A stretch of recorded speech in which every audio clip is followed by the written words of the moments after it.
O ideal é preste atenção no que está fazendo, faz o melhor possível e sempre dou o conselho. A principal missão de todos nós é fazer o melhor que for possível. A gente vai acertar, vai errar, mas não pode desistir. Então alguém fala, eu não descobri qual é a minha missão. Então faz a missão geral, que é o quê? Evoluir. Faz o melhor que você puder em cada situação. Se é pai, seja um ótimo pai. Se é mãe, seja uma ótima mãe. Se é professor, seja um ótimo professor. Sabe? Você é médico, seja um ótimo médico. Trabalha com segurança, policial, bombeiro, seja um ótimo profissional. Porque aí você está cumprindo direitinho o que você veio fazer, seja lá o que for. Mas faz algo que você se sinta bem, contente com aquilo que você está fazendo, isso te dá combustível energético para você seguir. E outra coisa, trabalhar no que você gosta, dentro do que você veio fazer, renova você. Todo mundo está envelhecendo. Todos nós temos rugas, olheiras, desgaste físico da idade, cabelo. Os meus estão ficando brancos aqui. Do lado, o Samuel, os dele. O Samuel tem cabelo rebelde, eles se rebelaram e foram embora, né? E aí, o que acontece? Renova você. O seu corpo está envelhecendo, mas a sua consciência está boa, cara. E quando você fala daquilo que você ama, você passa uma energia, você tem a vibe daquilo. Na saída do corpo, ou na mediunidade, ou em qualquer área dessa, observa se a pessoa está feliz com aquilo. Eu conheço médiuns infelizes, projetores chatos pra caramba, e isso está mostrando que eles não estão crescendo com essas áreas. Observa um médium feliz que fala assim, se tirar a mediunidade, eu afundo. Observa um projetor feliz, se me tirar essa saída, eu afundo. Porque há um amor naquilo, há uma integração. Então, o que se vê? Um monte de gente mexendo com esses temas, na periferia, muitas vezes estudando de tudo, mas sem vivenciar nada. Tem aqui, mas não tem aqui. Então, eu tive oportunidade de lembrar algumas coisas e eu tenho também uma teoria. Muitas coisas que eu pude perceber, em geral, eu tenho certeza que mais da metade me foi patrocinado espiritualmente para eu poder perceber, porque eu trabalho com público. Então, ampliando para mim, eu acabo ampliando para outros. Se eu não trabalhasse com o que eu trabalho, eu não teria acesso nem à metade do que eu sei através dessas experiências. Uhum. E eu tenho certeza disso. E eu também tenho certeza que o trabalho espiritual é muito grande, mas eu não sou grande. Eu sou uma pequena pecinha dentro de um trabalho enorme. Qual é a minha função? Enquanto pecinha, rodar direito naquele espacinho onde eu estou. Então, para mim, a parte espiritual é fundamental. Não estou falando de doutrina nem lugar. Falando de algo dentro. Alguém que vem mexer com isso vai sentir que a grande coisa que tem na vida é isso. Maravilha. Quero avisar aqui a turma que está acompanhando a gente que já alcançamos mais de 1.000 pessoas simultâneas nos canais TV Consciência Próspera, Wagner Borges e Saulo Caldeirão. Saulo Caldeirão acabou de cair aqui, vamos ver se ele consegue voltar com a conexão lá do Jardim, em Jundiaí. Me parece que é a mesma terra de onde estava lá o Léo Dolfini. São vários fatores, né? Primeiro, o condicionamento cultural nosso, que nega qualquer realidade extrafísica.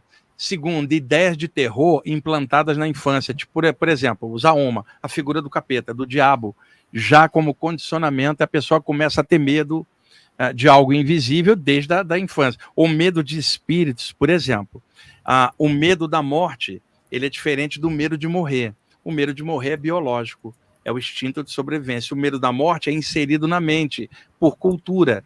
E o que a gente fez? Criou no imaginário popular uma caveira, com uma foice e uma mortalha. E não tem nada disso lá de lá. Não vai vir uma caveira desencarnar você, Samuel. Que é um evento da natureza normal, já desencarnou quantas vezes aí ao longo da... Então não vai vir uma caveira para ceifar a sua vida. Mas tem gente com medo disso, que aí é medo da morte enquanto ideia. Isso aí precisa liquidar, porque é pura manipulação cultural. Então, o que ocorre? Na hora da saída, o metabolismo está mais baixo, as ondas cerebrais estão mais baixas, eu estou considerando o sono. Eu não estou considerando as alternativas de uma saída do corpo por um evento mediúnico, por exemplo, ou durante a meditação. Eu estou pegando durante o sono. E por que isso? Pode conferir na literatura internacional de projeção. 99% das saídas do corpo rola durante o sono, porque é o momento que a pessoa se permite mais horas de relaxamento, mas pode ocorrer num transe mediúnico, pode ocorrer durante a meditação, mas não é a maioria. Eu estou pegando pela média. Então, na hora que bate o medo, o metabolismo estava baixo, as ondas cerebrais baixas, o campo energético abriu e a pessoa vai ter um dos sintomas projetivos, a catalepsia, a paralisia, ou a dilatação da aura, ou estado vibracional. E aí bate o medo, seja por não conhecer esses sintomas, ou a mente, mesmo a pessoa estudando, ela fala, eu estou sentindo uma vibração, ou estou sentindo minha aura dilatar, eu estou estudando isso, e se alguma coisa me pegar? Veja, a mente dela entra e sabota, isso é autossabotagem na hora, e aí a adrenalina dispara no corpo, acelera, ela é travada de volta. E o que a Marisa está falando para mim, ali, é no caso, muita gente narra isso, você está fora do corpo e não consegue enxergar. E aí a pessoa, pelo condicionamento da forma humanoide, fala, tem que abrir os olhos. Que olhos? Os olhos estão embaixo no corpo. Mas o pensamento de agir com o corpo espiritual, como ela agiria com o corpo humano, aí dá uma agonia, ela é puxada para dentro do corpo. Por que isso acontece? Durante a saída do corpo, o campo energético do corpo, chamado duplo etérico, ele dilata, formando uma cúpula de energia de 4 a 6 metros em volta do corpo humano. Então, Samuel, se você está projetado 2 metros acima do corpo, tecnicamente você está fora, mas não está fora do raio de ação daquele campo energético. Eu passei muito isso na adolescência, sair do corpo, ficar preso aqui sem conseguir me soltar do raio de ação até eu descobrir o que era. E eu descobri isso num autor, que era o Sylvan Joseph Muldon, que junto com Hillard Carrington, você tem o livro ali, publicou o livro em 1929 na América do Norte, o clássico Projeção do Corpo Astral. E ele foi o primeiro cara a narrar esse campo que ele chamou de faixa de atividade do cordão astral, era o nome que ele usava. Décadas depois, o Valdo Vieira chamou de cúpula de atividade, ou perímetro energético, mas o primeiro a falar foi o Sylvan Muldon. Então, dentro desse raio de ação, Samuel, e eu não estou falando a aura inteira, por exemplo, você sai do corpo e vai lá para longe, a aura mental e emocional colorida está toda, é sempre sua, mas no corpo tem a aura do físico, da onde se projeta o elo energético, o cordão de prata. Então, você está fora, mas a aura do corpo dilatou. Você com a aura do corpo astral está aqui em cima. Então, é uma espécie de contração. Você não consegue se mexer, não consegue voar e não consegue enxergar nada, principalmente se o para-chakra frontal está muito envolvido dentro dessa energia. E aí você não consegue enxergar. Aí você começa a pensar, tem que abrir os olhos. Isso dá a noção para a mente do corpo, ela é puxada de volta. Então, na hora que isso acontecer, o que a pessoa tem que fazer? 2 possibilidades. Estende as paramãos para frente, dá um passe, exterioriza energia. Na mesma hora, você consegue abrir esse campo e se projetar com mais lucidez. Ou segundo, pulsa a luz no para-chakra, porque desobstrui. Não era que você não estava vendo, a energia estava muito carregada no centro frontal. Isso é mais comum do que se pensa, muita gente passou por isso e não tem muitos livros falando desse tipo. Eu estou tirando da própria experiência, porque eu vivenciei muito disso e vivencio até hoje. Então eu sei exatamente o que a Marisa está falando, porque na adolescência eu passava isso até eu descobrir qual era a causa. Que durante a saída do corpo, ao encontrar outras consciências que estão um pouco melhores no momento, eles podem passar conhecimentos que não tem nos livros que a pessoa está lendo. Foi o que aconteceu comigo e tantos outros ao longo da história. E isso acaba trazendo para cá uma nova maneira de olhar as coisas. Segundo, a possibilidade, através da passagem de energia, de ajudar terceiros em várias condições. Seja um espírito que ficou preso aqui, seja um parente que desencarnou, você poder impulsionar e ajudar energeticamente. Você volta para o corpo feliz da vida, Fael, de ter feito aquela atividade. E o mundo não sabe, mas você sabe aqui dentro que você fez, participou, te deram a chance de você participar. E outra coisa, a própria expansão da consciência, independentemente dos mentores, você vai crescendo e percebendo outras coisas. A melhoria dos chakras de tabela, da energia, um melhor entendimento das coisas, porque desde o momento que você tem uma experiência fora e observa o seu corpo, como eu pude fazer várias vezes, você percebe, Fael, que você não é o corpo e que você existe fora do cérebro. O mundo inteiro pode não acreditar, você sabe. E nas primeiras experiências que eu tive, eu me lembro, uma delas, eu fora do corpo, olhando o meu corpo deitado, eu me perguntava assim, qual dos dois sou eu? Eu aqui ou aquele cara que parece comigo dormindo e roncando ali embaixo? Obviamente que eu era o que estava pensando. Outra, deixa eu mexer as mãos.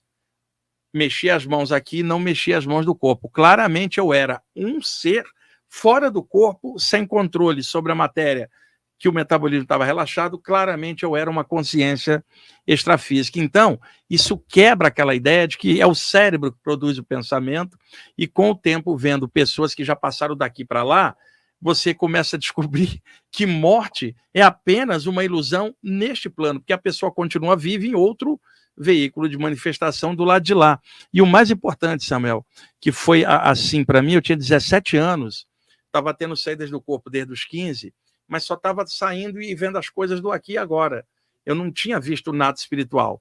Com 17 anos, na sala da casa onde eu morava, com pai materialista, mãe evangélica e 2 irmãos crentes e vó católica. Eu não estava num templo do Himalaia. Eu estou falando, a minha experiência foi totalmente diferente. Tinham 8 espíritos na sala. Quando eu falo 8 espíritos, são 8 pessoas translúcidas, uma energia maravilhosa que não te deixa dúvida da procedência do alto. Não era capeta nenhum, não era elemental nenhum, eram pessoas na minha frente. Não era fantasminha do além, não era bolinha de gás. 8 pessoas na minha frente. Então, a primeira surpresa que eu tive nisso é que o plano espiritual não é feito de fantasma, ele é feito de pessoas que moram em outro plano. E isso me trouxe uma naturalidade do mundo espiritual. Eu não falava, ali tem uma entidade. Eu falei, não, ali tem um cara, ali tem uma moça. Pô, que legal, que bacana, né? Pô, todo mundo vivo, sabe? E isso te muda completamente a relação com a perda de familiares. Você sabe que uma hora você vai também, você começa a lidar melhor. Então, a saída do corpo, ela acaba te dando uma noção consciencial um pouco mais ampla. Agora, independentemente dela, você é pessoa com um monte de coisa para aprender. O que eu estou querendo dizer é que a abertura que dá, na volta, se você tiver consciência disso, pode alavancar um processo de crescimento. E outra coisa, uma pessoa pode ter uma saída do corpo, não significa que ela é avançada espiritualmente, porque as pessoas saem do corpo durante o sono, e ela é lá fora o que ela é aqui.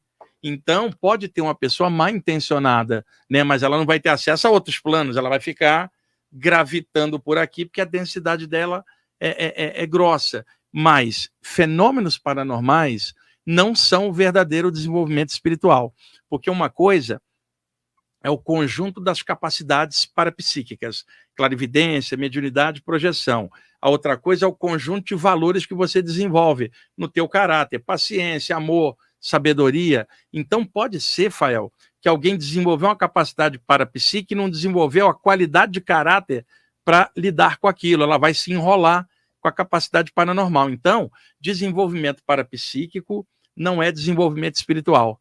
O espiritual é o caráter da pessoa. Agora, se a pessoa está tendo essas experiências e tem caráter, ela junta uma coisa com a outra, aí vai dar um processo de crescimento. E a saída do corpo é uma dessas alavancas que dá esse processo. E um detalhe, Samuel, alguém olha um clarividente, um médium, um projetor ou projetor e fala assim, essa pessoa é tão evoluída espiritualmente. Ela não é evoluída espiritualmente. Ela tem uma abertura parapsíquica e pode estar toda enrolada e até fazer o mal com aquilo. Então isso explica médium canalha, projetor, projetora pilantra, clarividente safado, médium que usa a mediunidade para manipular os outros, e daí por diante. Porque a capacidade é a capacidade. Se não tiver um caráter sadio, como é que vai equilibrar isso? Então isso explica manipulação na mediunidade, de guru sobre discípulo, exploração sexual. Isso explica projetor que tem saída do corpo e no dia a dia não presta enquanto pessoa em relação aos outros, à sociedade em geral, só para não confundir. A saída do corpo, ela abre caminho, mas se a pessoa não quiser crescer, não adianta. Pode ter o Buda do lado dela, ela não cresce. Então, o mais legal, quando estas experiências estão dentro do prisma da evolução, porque aí você soma uma coisa com a outra, aí realmente melhora a pessoa. Se você está aqui, eu te convido a assistir o vídeo mais recente do canal Casa Filhos do Todo, que está aqui na descrição. Inscreva-se também por lá. Casa Filhos do Todo conta com uma taróloga para quem quiser conhecer, para quem quiser fazer consultas com tarô. Nós temos a nossa equipe agora, a Michele Molina, que está realizando sessões de tarô. E para que você possa entrar em contato, aqui na descrição nós temos também um link de agendamento. Você vai cair direto com a equipe Filhos do Todo para agendamento de sessão de tarô. Então, agendamentos aqui na descrição, no recado que está aqui, tarô, Casa Filhos do Todo com Michele Molina. Certíssimo? Você será muito bem atendido ou atendida. Lembre-se de deixar o seu like aqui nesse vídeo, de se inscrever nesse canal. E se você gostou desse corte, O episódio completo está aqui na descrição. Ah, e também se inscreve lá no nosso canal oficial, Filhos do Todo, para você acompanhar as outras entrevistas. Farrell Molina falando, um grande abraço.